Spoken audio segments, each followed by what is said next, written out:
Hello everyone, hope you're doing well. We are back on the dev server and we're having a look at a new destroyer which is coming into the game for America. This is the USS Charles F. Adams, and what's pretty cool about it is this is the first missile destroyer that we're getting for the American tech tree. You can see back here, it actually has the RIM-24A missile launcher, and that makes it special since, as I said, it's the first of its kind. There's many different missile destroyers that can come in for America, and this is the first, which is kind of cool. It isn't actually the first missile destroyer that America made. There's a bunch of prototypes before this, and even a whole class of them, but Gaijin has decided to do this one.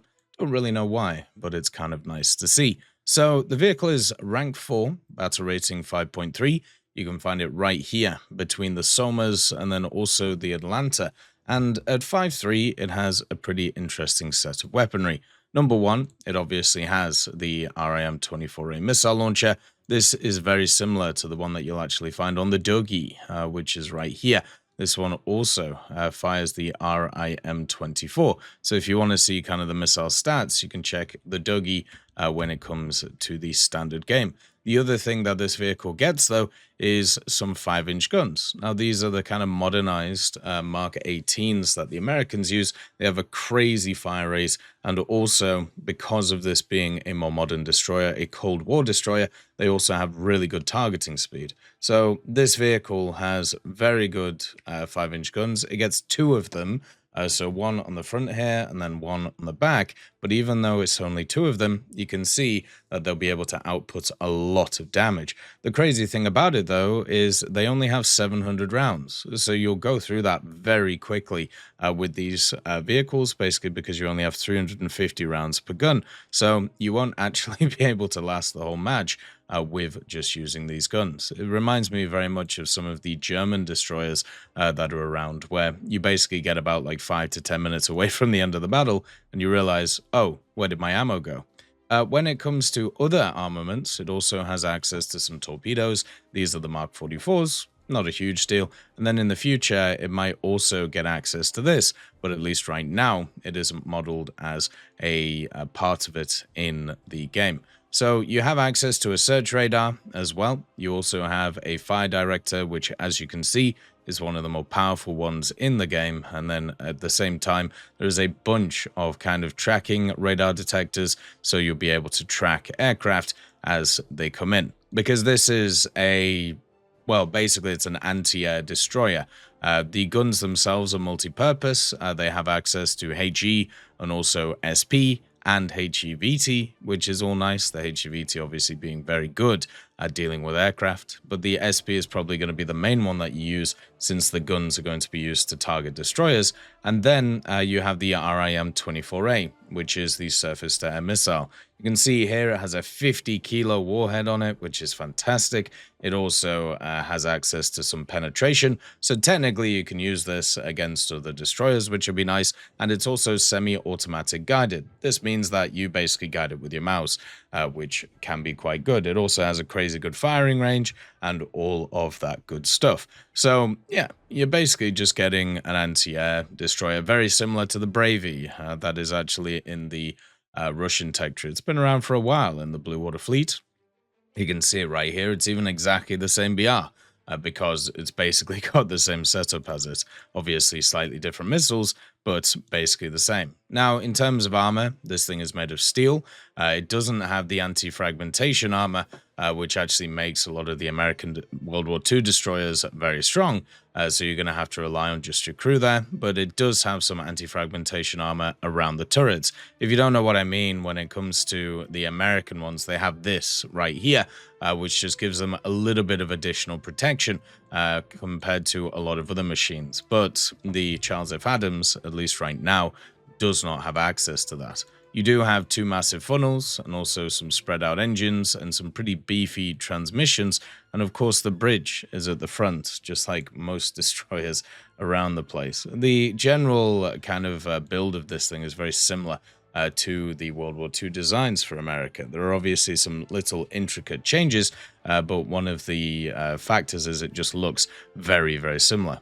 So this vehicle also gets access to the different kind of camouflages that the Americans get access to, which I think generally look really nice. And the fact that they added all of these to Naval is actually a huge kind of positive for it, because it means that you can actually, you know, at least drip it up a little bit. And you can see here, this is basically what the machine is. So you have, as I said, a really good targeting speed, and also you have a really good fire rate. Basically, each gun has about a 2-second reload from its first stage. So what you can do really quickly is you can just pump damage down the range, as long as you're accurate, and you can take out ammo, and you can take out racks. And then as a secondary armament, having this kind of missile system on the back also means you can go after planes. Now, the thing is with a vehicle like this is obviously for America, you have a lot of good options in terms of like being able to deal with different machines. You know, you have your kind of like anti-ship vehicles. You can see there the trigger radius on the missile is actually quite nice. It does take quite a long time for the missile to get there, but you can see the new kind of like setups for it too. And then it goes on the reload. The reload is quite long for these, just to kind of let you know.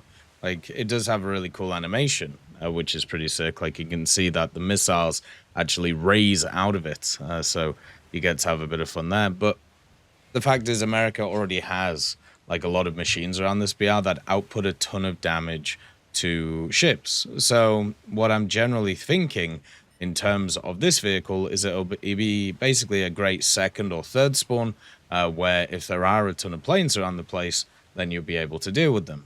The problem that I find, though, is there isn't a lot of planes that actually spawn nowadays in terms of these places. So instead, you're probably going to be relegated to using this as a way to pop ammo racks on a bunch of machines. You can see here with that destroyer, we're able to hit part of its ammo, basically cooking off one of its turrets. And that, to me, is going to be more of what this thing is designed to do. I don't think it's going to be a vehicle where you're going to have to engage a lot of stuff in the air, because the other part of it is these missiles, they don't exactly maneuver as well as what you'd see from other, other planes and also other missiles around.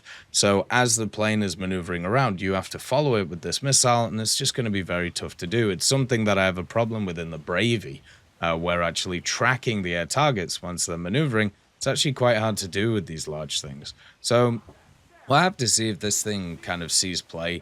I feel like as a second or third spawn, it could fit in a lineup, but as a kind of first spawn, you're too limited. You're basically a Wilkinson with an extra ammo rack, which generally isn't going to work too well.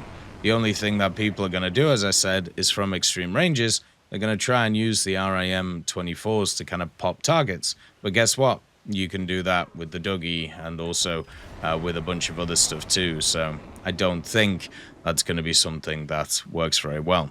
You're also going to face a lot of cruisers, which are going to shoot back with a lot of metal and kind of annoy you as you go.